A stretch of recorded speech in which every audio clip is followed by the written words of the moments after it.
क्या दूसरे के मन की बात को जान लेना, कोई इंसान हमारे बारे में क्या सोच रहा है, इन बातों को जान लेना क्या संभव है? तो इसका उत्तर है हाँ। 100% तो नहीं, लेकिन किसी हद तक आप किसी के भी मन की बातों को जान सकते हैं, समझ सकते हैं। लेकिन अगर आप भी इसे सीखना चाहते हो तो आप इस वीडियो को बहुत ध्यान और समझ के साथ देखिए, और इस वीडियो में जो प्रयोग आपको बताए जा रहे हैं उन्हें आप लगातार अभ्यास करने की कोशिश कीजिए। तभी आप किसी के भी मन की बात को समझ पाएंगे, महसूस कर पाएंगे।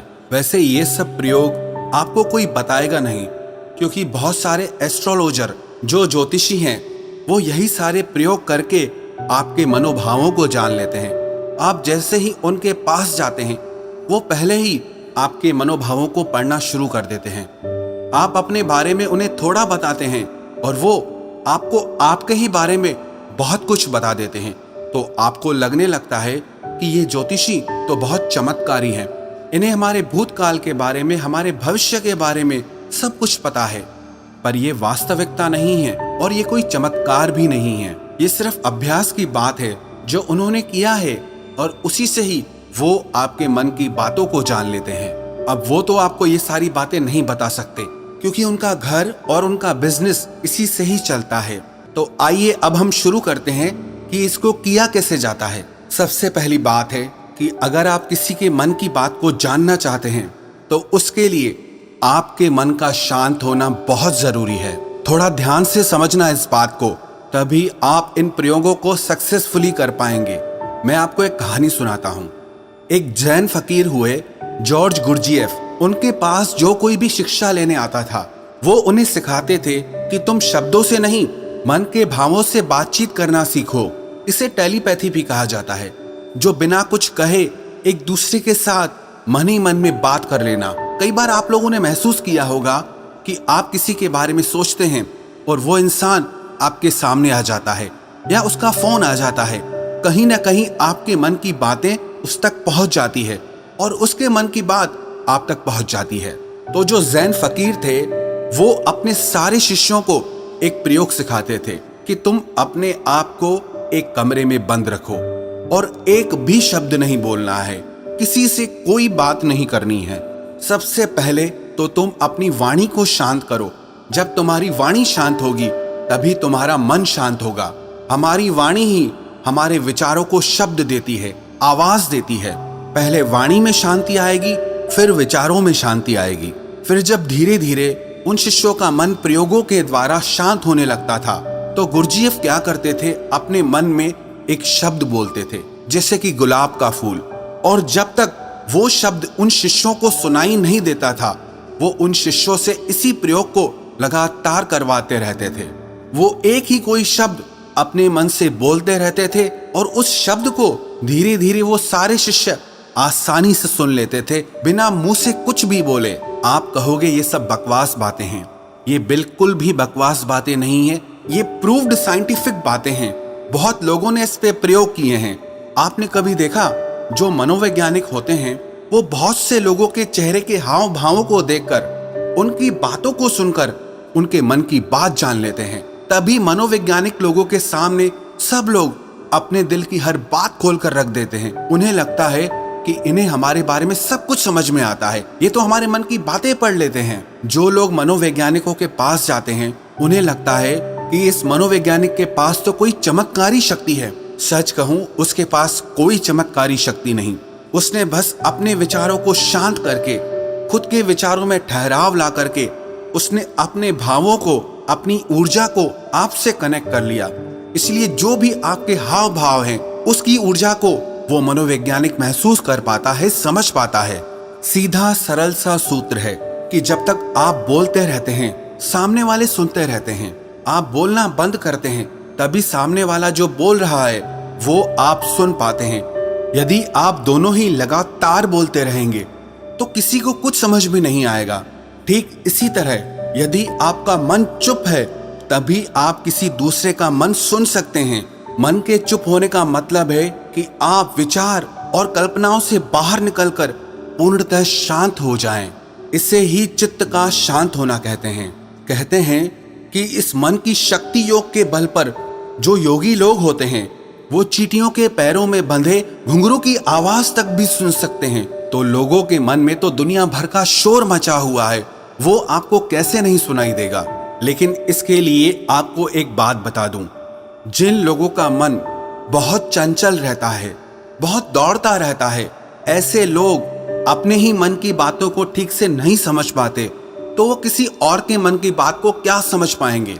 मैंने एक कहानी सुनी, एक फकीर हुए लाओ त्सु, वो अपने एक शिष्य के साथ रोज सुबह में वॉक करने जाते थे। एक दिन जो उनका शिष्य था, तो उस दिन उनका शिष्य अपने मित्र को भी साथ लेकर आया। तो मॉर्निंग वॉक के टाइम पे उनका शिष्य और उसका मित्र भी साथ साथ चलने लगा। वो काफी देर तक ऐसे ही पैदल चलते रहे, किसी ने कोई आवाज नहीं की। जो उनके शिष्य का मित्र था वो बड़ा हैरान हो रहा था कि ये लोग कुछ बोलते क्यों नहीं, इतनी देर से चुप क्यों हैं ये लोग। तो उसने सोचा मैं ही बात शुरू करता हूँ, और काफी समय गुजरने के बाद उसने सिर्फ इतना कहा कि कितनी अच्छी सुबह है, कितना अच्छा मौसम है। जब उस शिष्य के मित्र ने ये बात कही तो लाओ त्सु ने कहा कि कल से तुम अपने मित्र को मेरे पास बिल्कुल लेकर मत आना, क्योंकि ये बहुत शोर मचाता है। वो शिष्य बड़ा हैरान हो गया कि इसने तो सिर्फ इतना कहा कि कितनी अच्छी सुबह है, मौसम कितना अच्छा है, इसमें इसने ऐसा कौन सा शोर मचा दिया।